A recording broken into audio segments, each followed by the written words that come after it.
Today I'm going to show you how to bag fruit. You do this on my apples and pear trees. It works with any type of hard fruit, tree fruit from what I understand, but I've only done it with apples and pears. So the reason you do this is to protect the fruit mostly from insect damage, and for me anyway, it's primarily to protect it from plum Curculio damage. It's a little beetle that basically lays eggs in your apples and pears and ruins the fruit. So what I like to do is I start with these Ziploc bags. The brand that I like to use now is the Walmart Great Value Double Zipper 300 pack. It costs I think about $4.80, something like that. So it's just a little over a penny a bag. These zippers are very strong, and this particular brand seems to last better than others.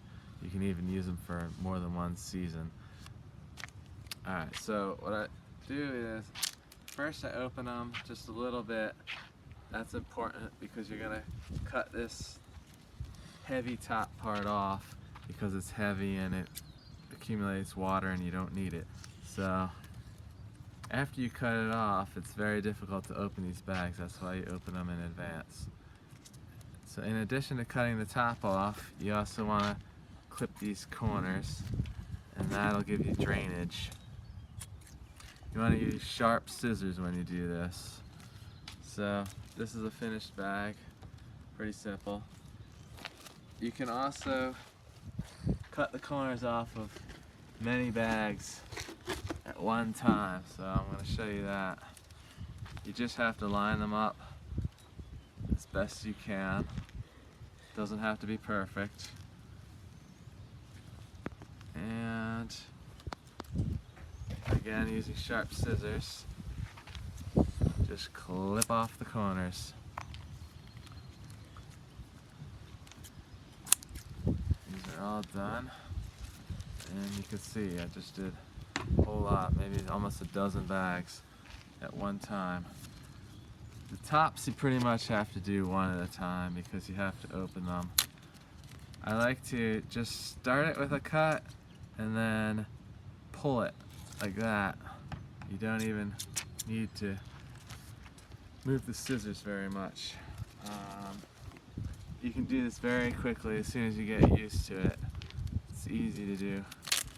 A couple hundred bags in a sitting, and that's all there is to it. So now I'm going to show you how to put the bags onto the fruit. I want to start by just explaining how I like to do this, because I do pruning at the same time and tree maintenance. So I highly recommend you wear some sort of tool belt like this.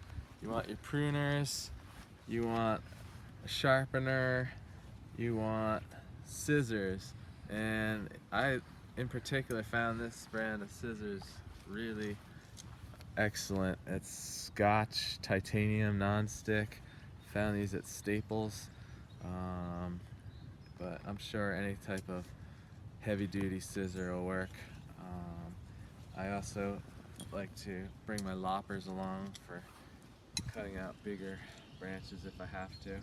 And then I fill these pockets with the Ziploc bags. Right now I only have a couple on me, but I could easily put 100 or more into these pockets. So you can see a couple of these have already been bagged. I'll show you how to do it. So each cluster will generally have a whole bunch of apples on it. You only want to keep the biggest and strongest blemish-free apple. So first you gotta look to see if there's already damage. Here's an example of Curculio damage. So the beetle has basically inserted its egg into this apple and it's no good. So I cut all of those away. You also generally only want 1 per 6 inches, especially if the tree is smaller. So you can see in this case there's one good blemish-free apple. This was the strongest in the bunch, so I cut off all the other apples around it, and then I just put the bag right over the apple and zip it shut as far as it will zip, and that's it. So it'll only be upright like this at the beginning of its life. As the apple develops and gets bigger, it'll flop over and it'll hang down. And then the water will drain out of these cut corners. So that's about it. Now when you're doing this, you want to do maintenance on your tree at the same time.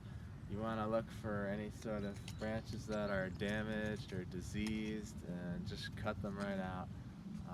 You also want to look for water spouts, things going straight up and growing vigorously. If you don't want those there, you need to cut them out. You want to basically remove branches that are crossing over other branches, or if they're shading other branches. You basically want to keep the airflow around the tree solid. So I do bagging and pruning all at the same time. And if you look at some of these trees, you can get an idea of what it looks like after they're bagged. But I'm only just beginning, so I'll bag hundreds of more apples here. And you don't have to bag every single apple, obviously, but the more you bag, the more you're going to have perfect, unblemished fruit. This is what the apples look like after they get a little bit bigger while still on the tree. Here is what bagged versus unbagged apples look like towards the end of the season. The University of Kentucky did some testing with bagging, and these are their results. You can see there's a huge improvement with certain diseases and insect damage compared to controls. I'll put a link to their study in the video description.